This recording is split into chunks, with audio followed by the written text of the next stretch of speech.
We continue to look into the radical agitators on the ground in Minnesota, and it seems that, yes, people are being trained and encouraged to insert themselves into law enforcement situations with tragic consequences. And now we have the proof. Joining us this hour is Christina Buttons, who is an investigative reporter for the Manhattan Institute, and her work regularly appears in the City Journal. Christina is here to discuss her report inside Minneapolis's Ice Watch network, which exposes some of the organizations behind these Ice Watch groups. Christina Buttons, welcome into the Scott Jennings Show. Hi, thanks so much for having me.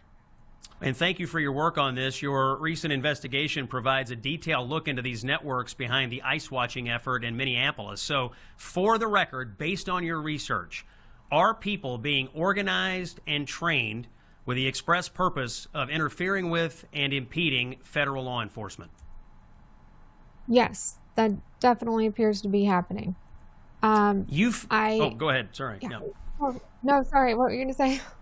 I was going to say, well, you said yes, and I wanted to add that you found that this is happening with a group called the Defend the 612, not just a loose collection of protesters, but a central organizing force. Maybe tell us about that.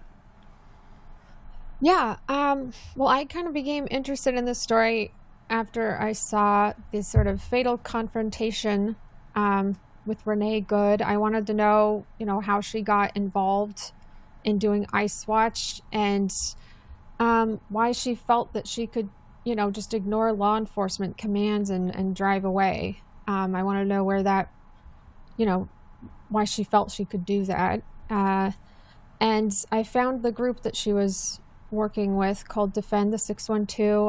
I joined their training on January 8th, the day following her passing away. And I found the training to be extremely concerning. I saw the organizers downplay what had happened to her. At no point did they say, put your personal safety first. Don't do anything dangerous. Comply with law enforcement. It's not worth, risking your life over. Instead, it was, the opposite. They downplayed her death. They downplayed the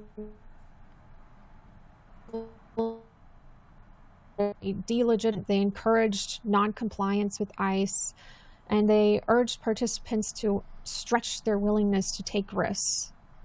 And shortly after that, I entered their Signal network, and I found, there's a lot more going on than just documenting and observing ICE.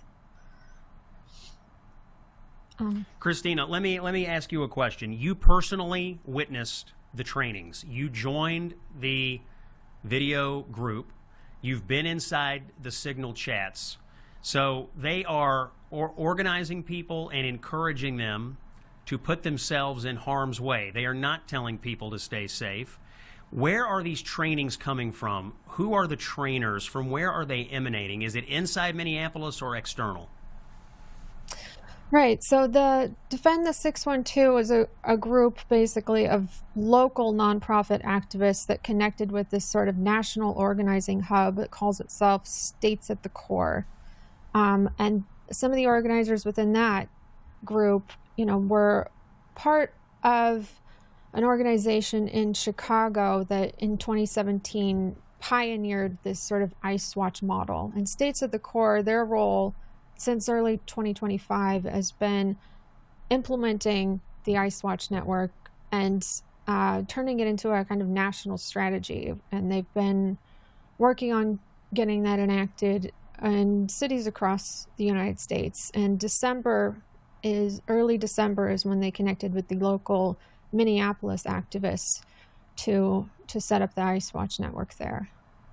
We're talking to Christina Buttons of the Manhattan Institute, and often her work appears in the City Journal. She has infiltrated successfully the trainings that are going on in Minneapolis to get radical agitators to interfere with federal law enforcement. You also, in your work that we're discussing today, describe rapid response chats with anonymously named participants who are coordinating rapid response in the city, I guess, sending people where ICE is trying to do law enforcement. How active are these chats? And in the trainings that you attended, in these chats, how many people are we talking about? Dozens, hundreds? What's the volume here?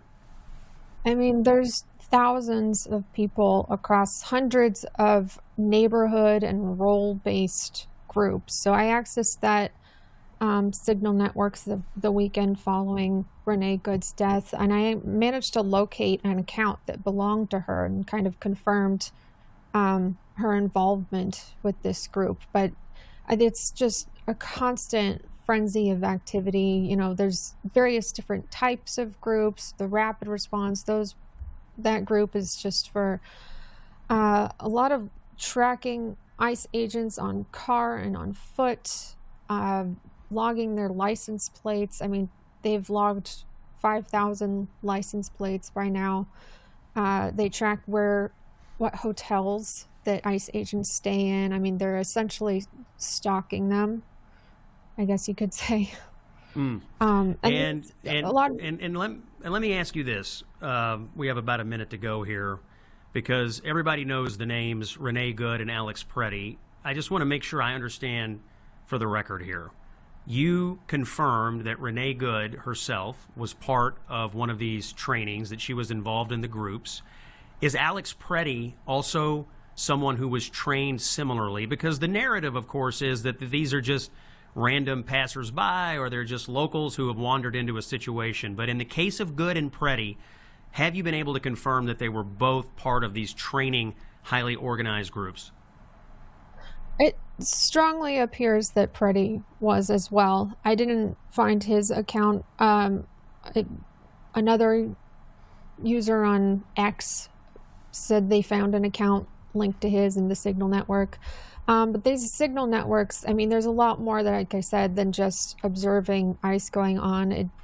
They're hiding illegal immigrants. They're planning violent protests. They're working on their media propaganda strategy, and planning sabotage of ICE operations. That is Christina Buttons, an investigative reporter for the Manhattan Institute. She has done the research. She has done the work. She has personally observed these organized groups who are training these radical agitators, who are planning violence, who are harboring illegal aliens, and who are planning propaganda campaigns all over Minneapolis. Christina, your work also regularly appears in the City Journal, and we can find you on X at Buttons Lives. Christina Buttons, thank you for this work. I know it was difficult to do, but it is vital for the American people to know. Thank you for your time today. Thanks so much for having me. Yeah, thank you, and we'll look forward to your future contributions on this and other topics.